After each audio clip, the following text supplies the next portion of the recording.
বন্ধুরা, আশা করি আপনারা সবাই ভালো আছেন। আমি অনেক দিন পরেই আবার রান্নায় আসলাম। কিছুদিন ভিডিও দেওয়া বন্ধ হয়ে গেছিল, শরীরটা ঠিক ভালো ছিল না, সেই জন্য আবার আসলাম।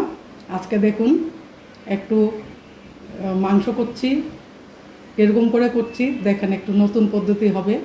আপনারা অফিস থেকে এসে চটাচট একদম তাড়াতাড়ি করে ফেলতে পারবেন, অসুবিধা হবে না।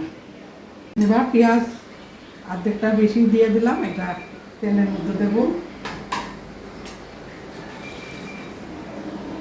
নুনটা দিয়ে দিচ্ছি, 2 চামচ মতন দিলাম, আপনারা আপনাদের আন্দাজ মতন দেবেন।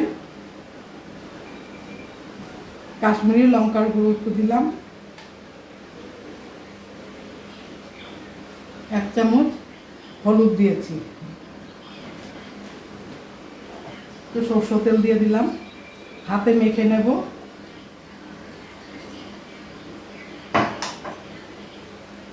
আদা রসুনের পেস্টটা দিয়ে দিলাম, একসঙ্গেই করে নিয়েছি। কাঁচা লঙ্কা আর শুকনো লঙ্কা এখানে পেস্ট করা। এবার দইটাও দিয়ে দেবো এর সঙ্গে একসঙ্গেই। এবার মেখে নেব আমি।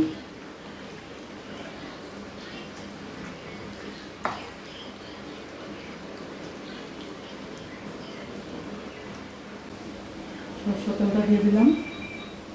এবার বন্ধুরা আলুটা একটু হালকা ভেজে নেব, আলুটা নামিয়ে নেব। হালকা ভেজেছি, মাংসের সঙ্গেই সিদ্ধ হয়ে যাবে, খুব একটা ভাজিনি। সময়ের শর্ট হলে এইভাবে করে নেবেন।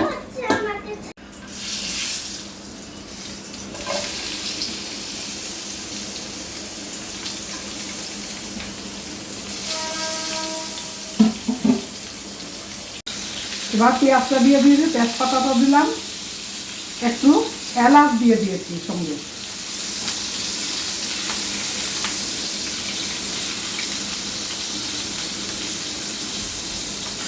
ভাজা করে নিয়েছি, গ্রাইন্ড করে আমি গ্রেভি করে দিয়ে দেব, খেতে খুব টেস্ট হয়।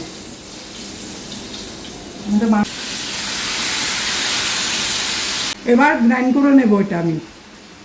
এই যে গ্রাইন্ড করে নিয়েছি পেঁয়াজটা, এবার দিয়ে দেব।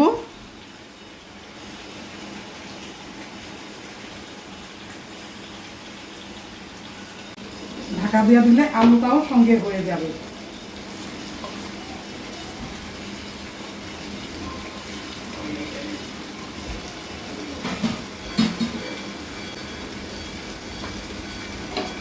এবার ঢাকা দিয়ে দিলাম, হতে থাকো 5 মিনিটের মতো। এবার ঢাকাটা উঠিয়ে দিলাম, দেখি কতটুকু হয়েছে। এবার আর ঢাকা দেব না, জলটা শুকিয়ে যাবে,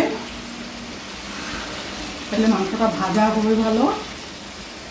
ঢাকা দিলে জলটা থেকে যাবে।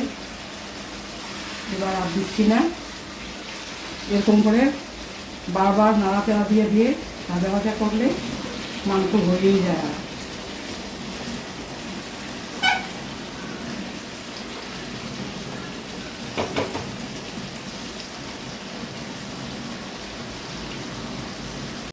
বন্ধুরা একটু ভাজা মশলা দেবো, এখানে মেথি আছে, জিরা আছে। আমি এরকম জিরাটা দেইনি, কাঁচা জিরাটা দেইনি। আপনারা করে রাখবেন, শর্টকাট হয়ে যাবে রান্না। টেস্টও বাড়ায় ভাজা জিরা, এবং মেথি দিয়েছি গন্ধটা ভালো হওয়ার জন্য। তিতো হবে না, অল্প পরিমাণে দিয়েছি।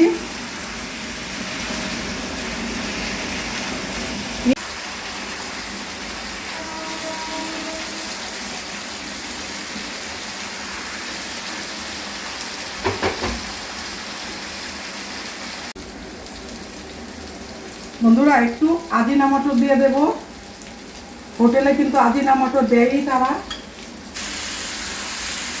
বন্ধুরা এটা এই জলটা হলো মশলার জল, এটা আগে দিয়ে দিলাম, আর আমি জল দেব না এক্সট্রা। বন্ধুরা মাংসটা কীরকম লাগলো, আপনাদের পছন্দ হয়েছে কি না কমেন্ট করে জানাবেন। সাবস্ক্রাইব করে দেবেন, বেল আইকনটা ক্লিক করে দিলে নোটিফিকেশনটা আপনাদের কাছে তাড়াতাড়ি পৌঁছে যাবে। আমি কখন কোনটা দিচ্ছি সবটাই আপনারা দেখতে পারবেন।